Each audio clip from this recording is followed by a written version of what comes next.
Hello class 10th students, coordinate geometry के second exercise के 6th question को हम लोग आज वीडियो में सॉल्व करेंगे। क्वेश्चन में कह रहा है if 1, 2, 4, x, 6, 3, 5 are the vertices of a parallelogram taken in order find x and y। Question में कह रहा है कि ये जो पॉइंट्स दिए हुए हैं आपको, ये वर्टिसेस हैं पैलोग्राम के। तो कह रहा है क्वेश्चन में कि सपोज करिए ये 1, 2 है, इसका नाम a रख देते हैं, इसका नाम b रख देते हैं, जो कि है 4, y। इसका नाम सी रख देते हैं जो कि है x, 6, और इसका नाम डी रख देते हैं जिसका नाम है 3, 5।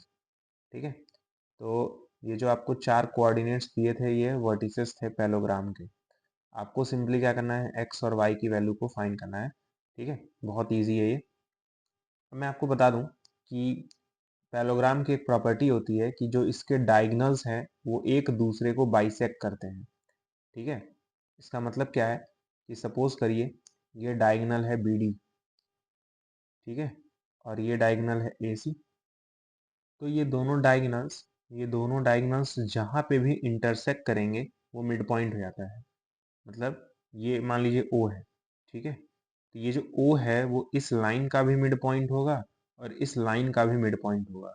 यही पैलोग्राम की खास बात होती है कि जहाँ पे भी डायगोनल्स इंटरसेक्ट करते हैं वो जो पॉइंट होता है वो दोनों ही लाइन का मिड पॉइंट होता है। ठीक है, अब देखिएगा मैं क्या करूँगा, मैं इस ए सी वाले लाइन को उठाऊंगा और अलग बना लूंगा। तो सपोज करिए ये ए सी वाली लाइन है, यहाँ पे ए होगा जिसका कोऑर्डिनेट है 1, 2, और यहाँ पे सी होगा जिसका कोऑर्डिनेट है x, 6। और अभी आपने कहा कि बीच में एक ओ होगा। ठीक है, इस लाइन के ऊपर यहाँ पे ओ है ना, तो आपने कहा बीच में ओ होगा।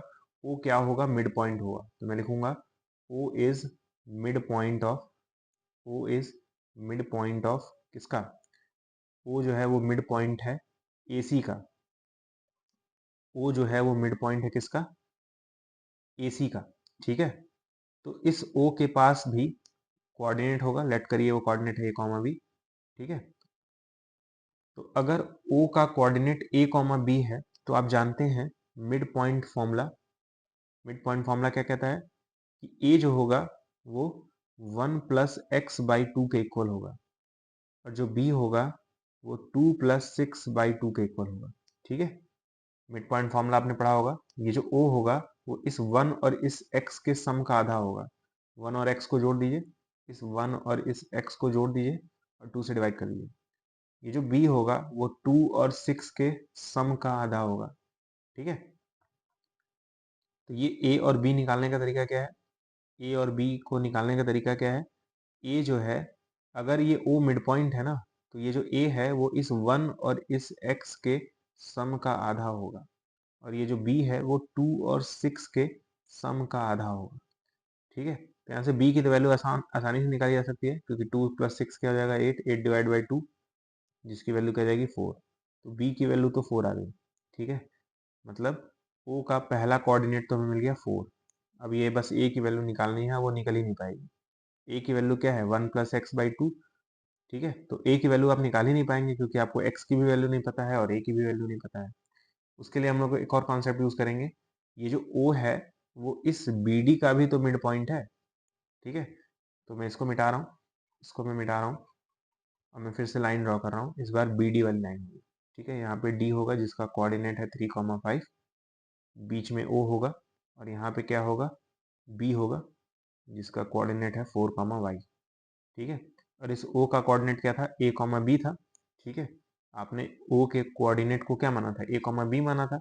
अब B की वैल्यू आ गई थी, B की वैल्यू क्या आ गई थी, 4 आ गई थी। ठीक है, तो हम लोग क्या करेंगे, इस B की जगह 4 रख देंगे। ठीक है, अब बहुत ध्यान से देखिएगा, ये O जो है वो इस DB का मिड पॉइंट है। मैं लिखूंगा O is mid point of DB। ठीक है, O जो है, ये जो O है वो इस DB वाली लाइन का मिड पॉइंट है। तो ये जो A होगा वो 3 और 4 के सम का आधा होगा। तो A जो होगा वो 3 और 4 के सम का आधा होगा। ठीक है, mid point theorem, mid point formula, ये जो A होगा ये 3 और 4 के सम का आधा होगा और ये जो 4 है वो इस 5 और y के सम का आधा होगा। ठीक है, 4 जो है वो 5 और y के सम का आधा होगा। ठीक है, ये जो a है वो 3 और 4 के सम का आधा होगा, और ये जो 4 है वो 5 और y के सम का आधा होगा, है ना। तो यहाँ से a की वैल्यू तो निकाली जा सकती है। a की वैल्यू क्या आ जाएगी, 4 + 3 7, 7/2 दैट इज 3.5। ठीक है, a की वैल्यू 3.5 आ गई। और अगर मैं इस इक्वेशन में a की जगह 3.5 रख दूं, इस इक्वेशन में अगर मैं a की जगह 3.5 रख दूं तो x की वैल्यू आ जाएगी, है ना। तो मैं इसको मिटा रहा हूँ, इसकी कोई जरूरत ही नहीं है। ठीक है, ये था ना a बराबर 1 + x/2, तो a की जगह हम लोग 3.5 रख देंगे, तो 3.5 इक्वल्स टू 1 + x/2। अब ये जो 2 है वो 3.5 में मल्टीप्लाई होगा तो 7 हो जाएगा, 7 इक्वल्स टू 1 + x। ये 1 इधर जाएगा तो माइनस हो जाएगा, तो 6 हो जाएगा x की वैल्यू, तो x की वैल्यू तो आ गई 6। ठीक है, और आपको b की वैल्यू तो पता था 4। ठीक है, इस इक्वेशन को आप सॉल्व कर ही सकते हैं, इस इक्वेशन को आप सॉल्व कर सकते हैं। क्या होगा, ये जो 2 है वो 4 में मल्टीप्लाई होगा तो 8 हो जाएगा, तो 8 बराबर 5 + y। ये 5 जो है इधर जाएगा तो माइनस हो जाएगा, 8 में से 5 घटाएंगे तो 3 आ जाएगा y का वैल्यू। तो x और y दोनों का वैल्यू आ गया, y का वैल्यू क्या आया, 3 आया। ठीक है, तो आपको बस सिंपल सा कॉन्सेप्ट यूज करना है कि जब भी पैरेललोग्राम बनेगा तो उसके डायगोनल्स जो है वो एक दूसरे को बाइसेक्ट करेंगे। मतलब ये जो O होगा वो इसका भी मिड पॉइंट होगा और इसका भी मिड पॉइंट होगा, तो दोनों लाइन पे अलग अलग मिड पॉइंट फॉर्मूला यूज कर लीजिए, आपका आंसर आ जाएगा। ठीक है, उम्मीद करता हूँ क्वेश्चन समझ में आ गया होगा। मिलते हैं अगले वीडियो में, तब तक के लिए गुड बाय।